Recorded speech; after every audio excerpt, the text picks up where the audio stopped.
kembali lagi di video pembelajaran Hukum Acara dan Praktek Peradilan Tata Usaha Negara. Bersama saya, Heldita Uktarinusi dengan NIM 240711010122. Saya berasal dari Kompos 9 dengan materi putusan dan pelaksanaan dalam praktik peradilan tata usaha negara. Jadi, hari ini saya akan membahas topik kekuatan hukum dalam putusan TUN. Nah, teman-teman, pernah gak sih kamu merasa dirugikan oleh keputusan pemerintah? Misalnya, izin usaha dicabut atau ada keputusan yang menurut kamu tidak adil. Nah, hal seperti itu bisa digugat di Pengadilan Tata Usaha Negara atau biasa disebut TUN. Tapi setelah hakim memutus, muncul satu pertanyaan penting. Apakah putusan itu langsung berlaku dan harus ditaati? Disinilah kita bicara tentang kekuatan hukum putusan TUN. Sederhananya, teman-teman, kekuatan hukum putusan itu menunjukkan seberapa kuat putusan tersebut mengikat para pihak dan kapan harus dilaksanakan.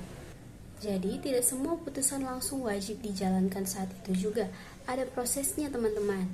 Yang pertama, kekuatan hukum sementara. Ini adalah kondisi ketika putusan masih belum final. Kenapa belum final? Karena masih ada kesempatan untuk mengajukan banding atau kasasi. Artinya, pihak yang kalah masih bisa melawan putusan tersebut ke tingkat yang lebih tinggi.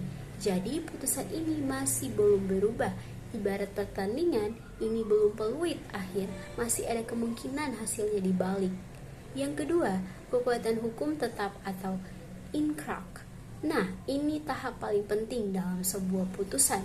Putusan dikatakan berkekuatan hukum tetap ketika yang pertama, tidak ada upaya hukum yang diajukan, atau yang kedua, semua proses hukum sudah selesai. Di titik ini, putusan sudah final dan tidak bisa diganggu lagi. Artinya, pihak yang kalah wajib menerima dan melaksanakan isi putusan. Tidak ada alasan lagi untuk menunda. Yang ketiga, kekuatan mengikat setelah putusan itu tetap, maka ia menjadi mengikat. Mengikat artinya putusan itu harus dipatuhi oleh para pihak. Contohnya, jika hakim menyatakan suatu keputusan pemerintah tidak sah, maka instansi yang mengeluarkan keputusan itu wajib mencabutnya. Jadi, putusan TUN tidak hanya menyelesaikan sengketa, tetapi juga memperbaiki tindakan pemerintah yang salah. Dan yang keempat, kekuatan eksekusi atau pelaksanaan. Ini adalah tahap di mana putusan benar-benar dijalankan.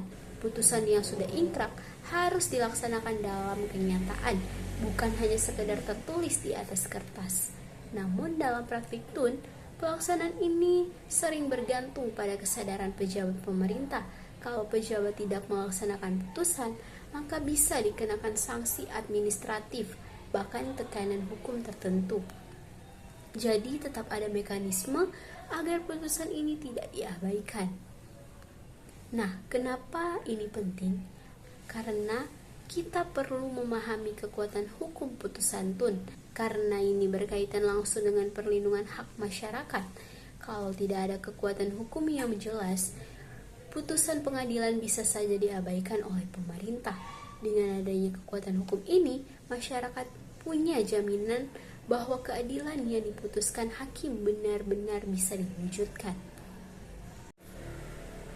Nah, teman-teman, saya punya contoh sederhananya nih. Misalnya ada seseorang yang izin usahanya dicabut oleh pemerintah. Dia menggugat ke TUN dan hakim memutus bahwa pencabutan itu tidak sah. Maka putusan masih bisa banding, belum wajib dilaksanakan. Kalau sudah inkrah, pemerintah wajib mengembalikan izin tersebut. Di sini terlihat jelas bagaimana kekuatan hukum putusan bekerja. Jadi, kesimpulannya teman-teman, kekuatan hukum putusan TUN menunjukkan tahapan dari putusan yang masih belum berubah menjadi final, lalu mengikat, dan akhirnya harus dilaksanakan. Semakin kuat status hukumnya, semakin wajib juga dipatuhi.